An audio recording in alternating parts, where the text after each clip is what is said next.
Magandang araw sa inyong lahat. Ako nga po pala si Roland, 45 taong gulang. Nais kong ibahagi ang aking kwento sa inyo, Misteri, tungkol sa masamang nangyari sa akin, bunga ng aking kapilyuhan sa mga babae. Halos 3 taon na ang nakakalipas mula nang iwan ako ng aking asawang si Vivian. Noong panahong yun, ako'y nagtatrabaho bilang manager sa isang bangko dito sa aming bayan. Maayos ang kita ko, kaya naman napapaaral ko sa magandang paaralan ang aming anak. Hindi rin kailangang magtrabaho ni Vivian noon dahil sapat na ang aking kinikita. Kung tutuusin, Misteri, maipagmamalaki kong isa akong good provider. Sinisigurado kong natutustusan ko ang lahat ng pangangailangan ng mag-ina ko. Ngunit hindi ko rin maitatanggi, hindi ako perpektong asawa. May kapilyuhan kasi ako, lalo na pagdating sa mga babae. Mahilig akong makipag-chat sa kung sino-sino. Pero hanggang chat lang naman yun, walang pisikal na pagtataksil. Pag uwi ko ng bahay, kumbaga, tsinelas pa rin ang suot ko. At ni minsan, hindi ako nakipagkita sa mga nakakausap ko online. Mahal ko kasi ang asawa ko. Yun lang talaga yung paraan ko para libangin ang sarili kapag naboboard ako. Isang araw, dumating sa bangko ang isa sa matagal na naming kliyente na si Nanay Lenny. Halos hindi siya magkamayaw sa pag-iyak, kaya nakakadurog ng puso. Malapit na kasing i-foreclose ng bangko ang bahay at lupa nila. Ang bahay na ginapang niyang ipatayo. Matagal na niyang binabayaran ang loan na kinuha niya sa branch namin.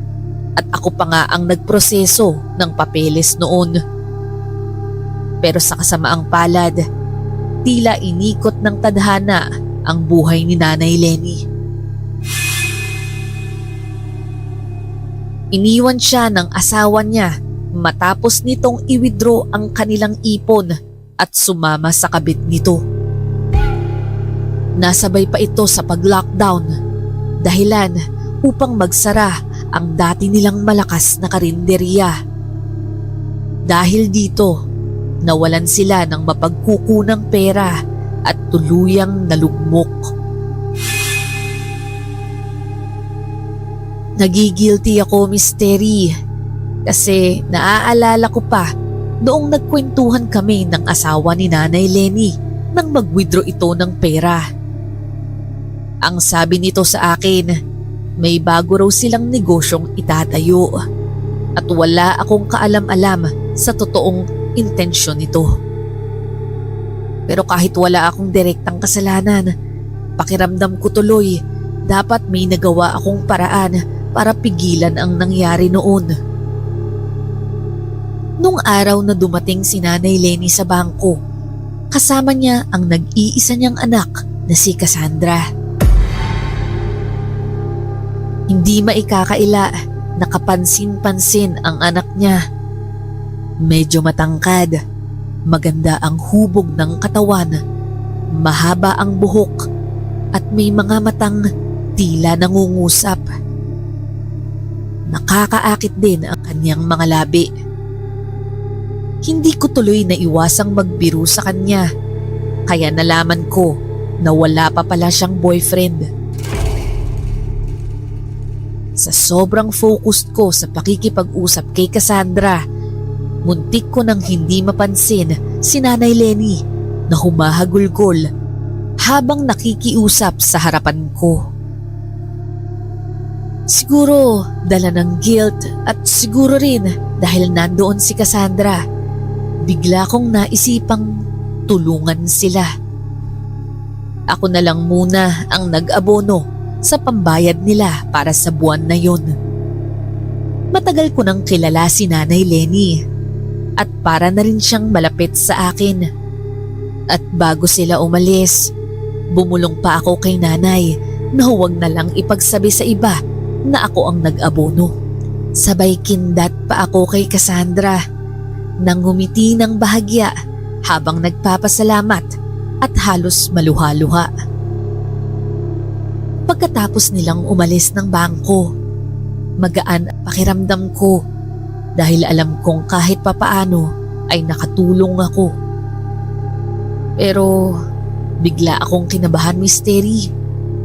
Yari ako kay misis nito. Hindi ko man lang nabanggit sa kanya ang tungkol sa ginawa ko. Pero bahala na, naisip ko. Ang mahalaga, nakatulong ako sa nangangailangan. Makalipas ang 2 araw, bumalik si Nanay Lenny sa bangko. May dala itong Bicol Express, paborito kong ulam na nabanggit ko sa kanya noong nagkukwentuhan kami dati. Nagulat ako na naalala pala niya yun kahit sobrang tagal na namin itong napag-usapan.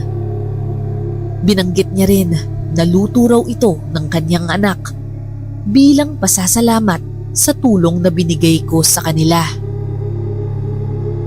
Napangiti naman ako at biniro si Nanay. Sayang, sana sinama mo na lang yung anak mo para makapagpasalamat ako ng personal. Napangiti rin si Nanay at sinabing sa susunod, sisiguraduhin niyang ang anak na raw niya mismo ang mag-aabot ng pasasalamat. Pagsapit ng tanghali, excited akong kumain ng dala ni Nanay Lenny. Napakasarap ng Bicol Express na yun. Sakto lang ang anghang at sariwa ang gata na ginamit. Halata pang bagong luto, marahil kaninang umaga lang. Habang kumakain, bigla kong naalala si Cassandra. Nasabi ko sa sarili ko, napakaswerte naman ng mapapangasawa niya. Bukod sa maganda ito, halatang napakahusay niyang magluto. Matapos kumain, napansin kong bumaba ang focus ko sa trabaho. Hindi ko magawang maayos ang mga gawain ko sa opisina. Biniro pa ako ng mga kaopisina ko. Sinasabing parang in love daw ako. Alam kasi nila ang kapilyuhan ko kaya madali silang magtapo ng biro. Dinaan ko na lamang sa tawa yun.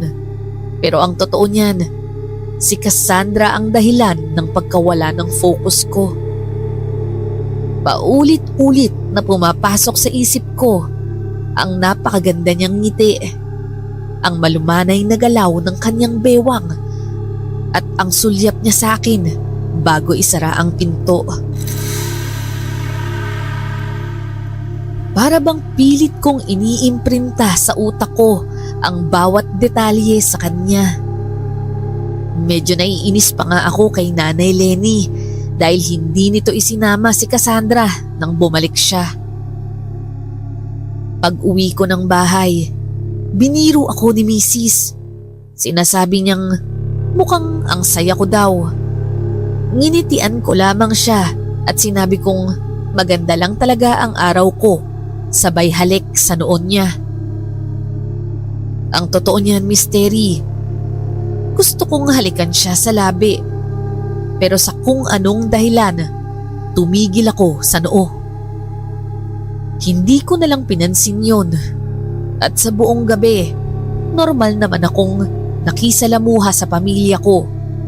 Pero ramdam ko na parang may kulang.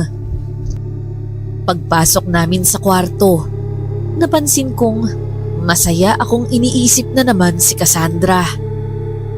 Hindi ko talaga siya maialis sa isipan ko at hindi ko maiwasang mapangiti habang iniisip kung kailan ko siya ulit makikita sa bangko.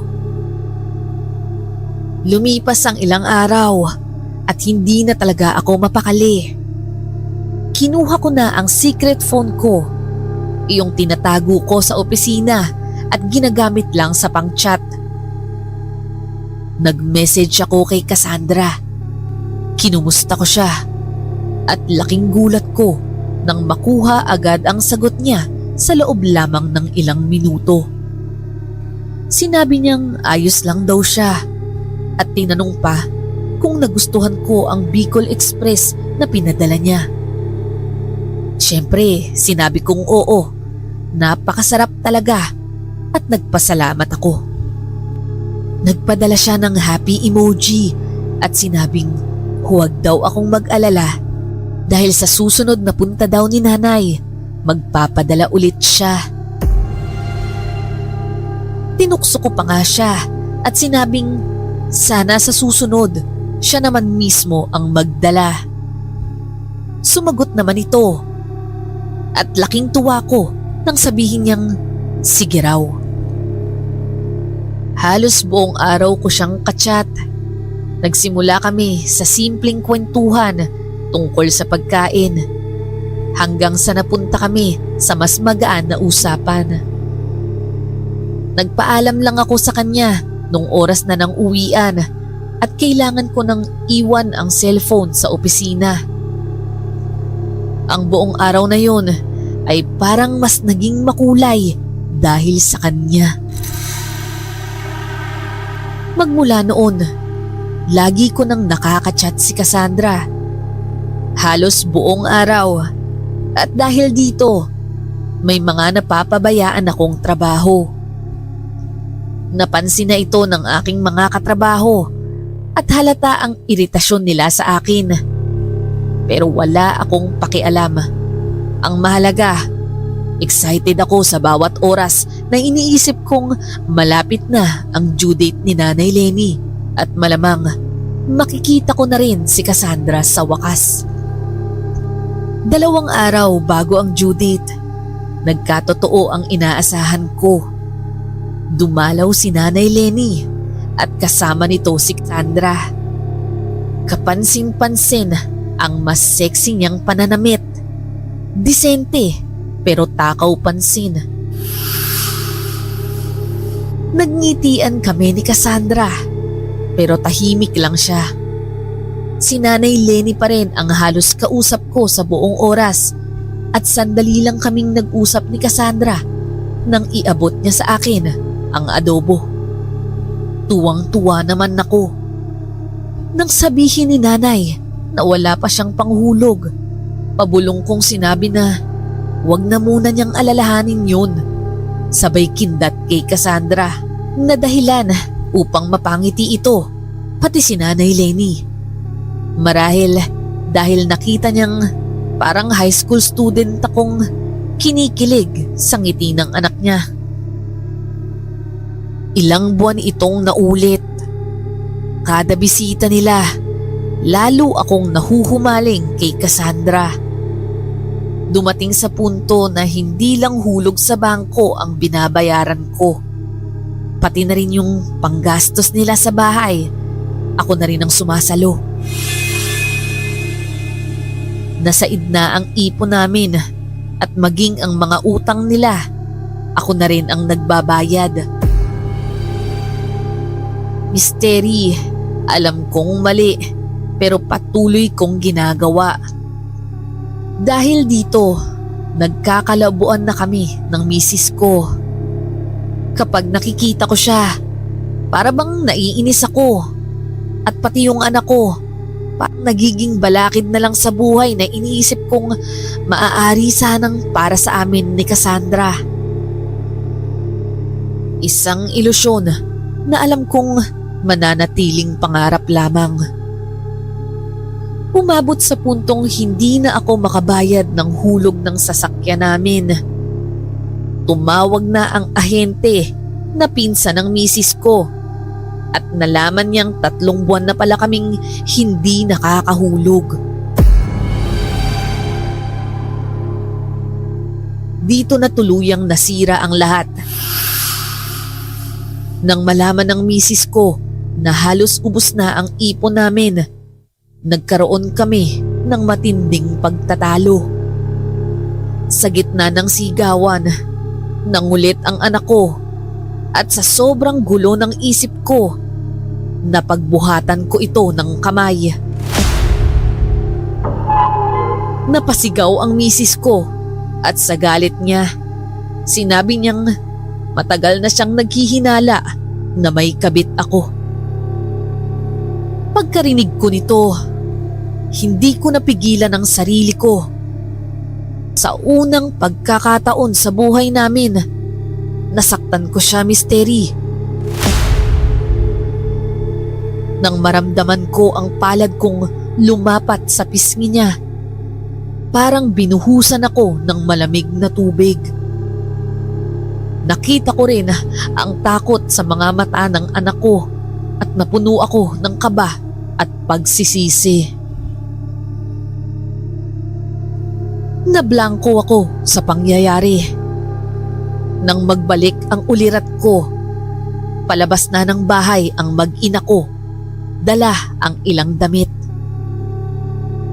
Sinabi nilang hindi na sila babalik. Misteri, gusto ko silang habulin, pero hindi ako makagalaw. Parang pinako ako sa kinatatayuan ko. Sa mga oras na yon, para bang naririnig ko ang matamis na boses ni Cassandra. Sinasabing hayaan ko na sila at isipin ko na lang ang buhay na mabubuo namin ngayong malaya na ako. Doon ako biglang nahimasmasan. Bigla rin akong kinilabutan. Bakit ko iiwan ang pamilya ko ng ganon-ganon na lang? Naisip kong may malaki at matinding kamalian na nangyayari sa akin. Kinabukasan, pinuntahan ko ang tiyuhin kong albularyo. Matapos niya akong suriin, sinabi niyang nagayuma raw ako. Tinanong niya ako kung may suspecha ako kung sino ang gumayuma sa akin. At sinagot kong malamang si Cassandra, yung anak ni Nanay Lenny. Kumuha si Tiyo ng baso ng tubig. Inorasyonan ito at pinainom sa akin.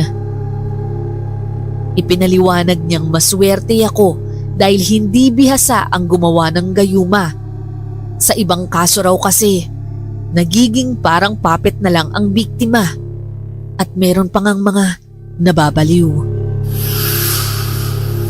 Matapos ang orasyon, nagpasalamat ako sa aking tiyo at umalis ng galit na galit sa mag-inang yun.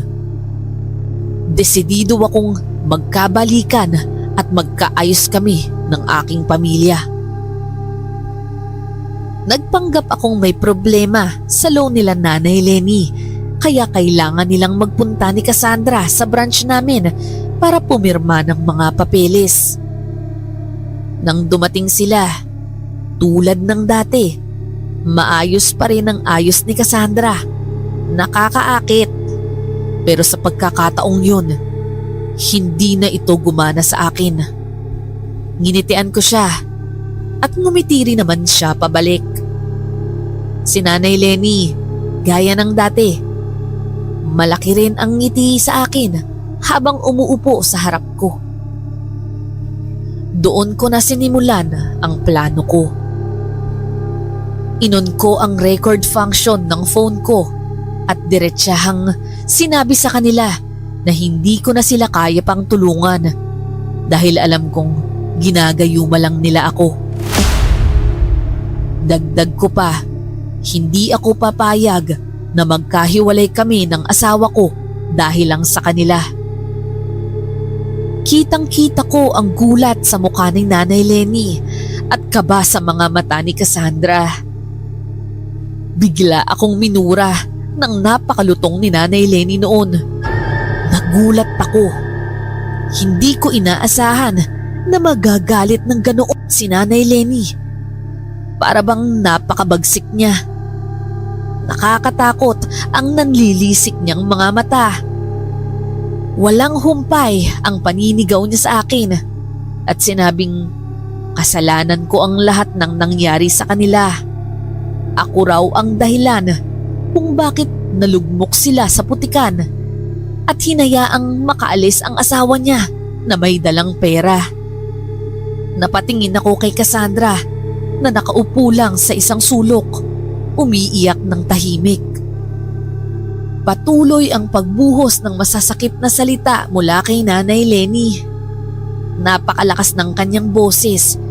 Halos mag-iskandalo na siya sa loob ng bangko at nabanggit rin niya na nararapat lang daw sa akin na gantihan. Kung tutuusin, kulang pangaraw ang gayuma na ginawa niya sa akin. Sabay dura nito sa akin. Nang makita ng guard ang kaguluhan, mabilis itong lumapit para awatin si Nanay. Ngunit Misteri, bigla na lang itong bumagsak. Inatake sa puso si Nanay Lenny. Agad siyang tinakbo sa ospital. Ngunit nalaman kong hindi na siya umabot ng buhay. Dead on arrival. Hindi ko kinayang dumalaw pa sa lamay ni Nanay Lenny. Mas nangibabaw ang takot ko sa kanila kesa sa awa. Tuwing uuwi ako ng bahay, palagi akong umaasa na sana nandoon ang mag-ina ko. Ngunit tuwing wala sila, binabalot ako ng matinding lungkot at pagsisisi.